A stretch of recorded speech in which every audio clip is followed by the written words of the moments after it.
Alors, ma première question, puisque cela rentre dans le cadre de vos attributions, c'est le recrutement en grande école.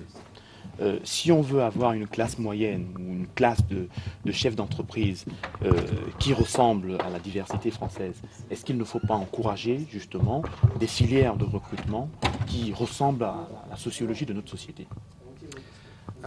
Actuellement, dans l'enseignement supérieur, il y a deux modèles, deux configurations qui se proposent. On a un modèle qui est beaucoup plus de discrimination positive, qui est mais sous une forme light, beaucoup moins poussée qu'aux États-Unis, qui ressemble au système Sciences Po. Et on a un système qui est un peu plus, on va dire, élitiste, qui conserve l'esprit élitiste des grandes écoles, qui va plutôt s'intéresser à l'amont.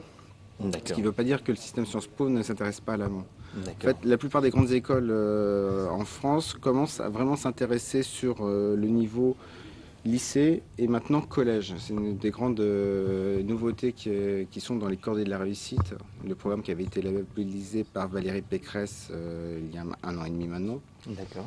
Nous, on a un programme de cordée de la réussite justement qui travaille avec une classe préparatoire, le lycée Turgot de Mhm. Paris, et aussi un lycée Ambition Réussite Chenevière, dans le Val-de-Marne. Nous, on s'est intéressé particulièrement aux filières technologiques, parce que D'accord. ça reste un vivier de boursiers, et généralement, quand on s'adresse à des lycéens en ZEP, Mhm. on a une variété, une mixité qui est la plus grande possible. On a des jeunes qui connaissent une censure financière, une censure informationnelle, parce qu'ils n'ont pas l'accès À à la l'information, pour formation, choisir les filières, les bonnes écoles. exactement, pour faire une grande école. Et aussi une autocensure, une grande autocensure. Et D'accord. ça, ce sont Une les... certaine tendance à rester dans la classe où on a grandi et à se dire C'est pourquoi essayer de sortir, c'est pourquoi plus changer. insidieux que ça, et c'est justement pourquoi on va avoir vraiment besoin de l'ACA Ah d'accord, ok. pour nous accompagner dans les lycées. On manque de valeur d'exemple. Nous, on se D'accord. déplace pas mal justement pour aller dire, bon, si vous avez des problèmes de ressources, des Mhm. problèmes de financement, il y a énormément de bourses qui existent, et la Fondation européenne donne des bourses d'enseignement. Mhm. Si vous avez des problèmes d'information, on est là pour répondre à vos questions. Mhm. Et surtout, ne vous découragez pas. Et c'est souvent là où on bute, c'est sur la valeur d'exemple, la motivation des jeunes. Et on est face à des populations qui finalement préfèrent avoir des filières courtes parce qu'elles sont D'accord. désintéressées ou elles ne voient pas d'avenir dans les études. Mhm. Donc ils préfèrent faire des filières courtes, travailler rapidement pour gagner de l'argent rapidement. Et nous, on veut essayer de leur dire, euh, on peut quand même survivre si vous avez besoin d'argent, En faisant des études relativement longues, en étant mieux formé. exactement, pour gagner plus.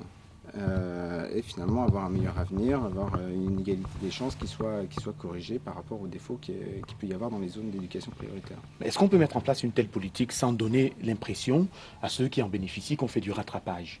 Qu'ils sont des gens à qui on a forcément donné plus de chance qu'à d'autres, ce qui peut être un peu mortifiant. Alors sur le système des grandes écoles, spécialement des écoles de commerce, il y a quand même un concours Voilà. et il n'y a pas de filière dérogatoire. C'est Ah d'accord, ok. chaque strate, chaque niveau de rentrée est soumis à un concours. Donc à partir de là, on ne peut pas avoir quelqu'un qui rentre en école de commerce, par exemple à ECP Europe, Mhm. sans avoir passé un concours, donc sans mériter autant qu'un autre sa place. D'y être.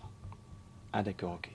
Alors, dernière chose, moi j'ai entendu une conférence de Renaud Dutreil, qui était le dernier ministre des PM du président Chirac, qui s'interrogeait sur le point de savoir si finalement, en encourageant des jeunes qui sortent de grandes écoles et qui se plaignent de ne pas pouvoir être recrutés, en les encourageant, en leur apportant peut-être une assistance financière pour qu'ils créent des emplois, des entreprises et des emplois là où ils ont grandi, on ne va pas encourager la création d'une sorte de classe d'affaires des banlieues qui non seulement permettra à ceux qui en sont issus de créer leur propre emploi, mais de créer une sorte de tissu social et professionnel local. Euh, Est-ce que c'est une voie que vous pensez possible?